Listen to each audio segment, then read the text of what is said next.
You're watching Screenscope Reviews, where every frame matters, especially the quiet ones.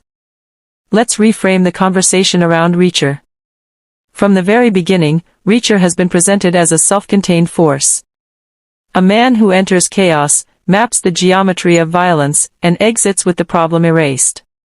Calm. Calculated. Unshakable. But that image was never complete. Because strength like that doesn't exist in a vacuum. Frances Neagley was never just support. She was balance. The external processor to Reacher's internal instinct. Where he moved on intuition, she added structure. Where he committed instantly, she questioned timing. She didn't weaken him, she focused him. And Season 4 appears ready to remove that stabilizing presence. All signs now point toward Maria Sten's role being significantly reduced as Neagley's spin-off continues to expand.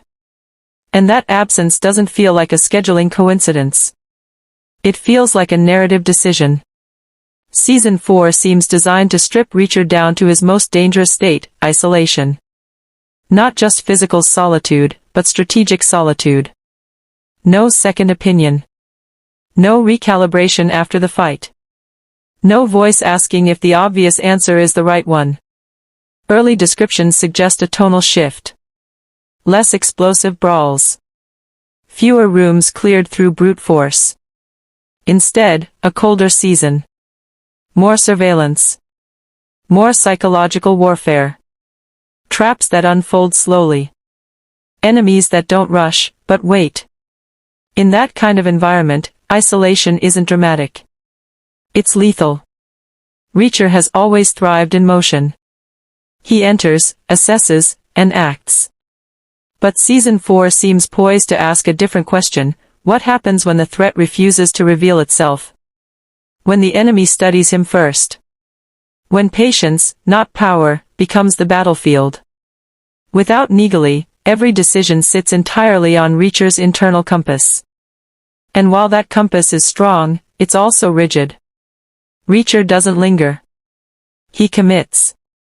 And in a narrative built on long games and hidden motives, commitment without friction can become overreach.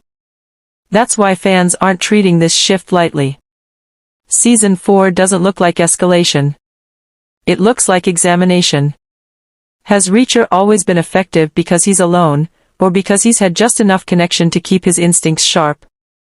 Solitude sharpens focus, but it also removes resistance. And resistance is what prevents confidence from turning into blindness. Now, today's update, and this is where the theory gains real weight. New production details confirm that Season 4 leans heavily into extended investigative arcs, with fewer episodic resets and more sustained tension across episodes. The story reportedly stretches Reacher over longer timelines, emphasizing endurance over domination. This isn't about overpowering opponents anymore. It's about navigating uncertainty, fatigue, doubt, and the slow erosion of certainty that comes when there's no one left to say, "You're missing something." When you remove the anchor from a character who defines himself by control, you don't just raise the stakes. You expose vulnerability. So here's the real question heading into Season 4. Does isolation refine Reacher into something even more precise and dangerous? Or does it finally reveal that even the strongest lone wolf survives longer with a pack? Drop your thoughts below, and stay with Screenscope Reviews, because sometimes the biggest impact isn't the punch you hear.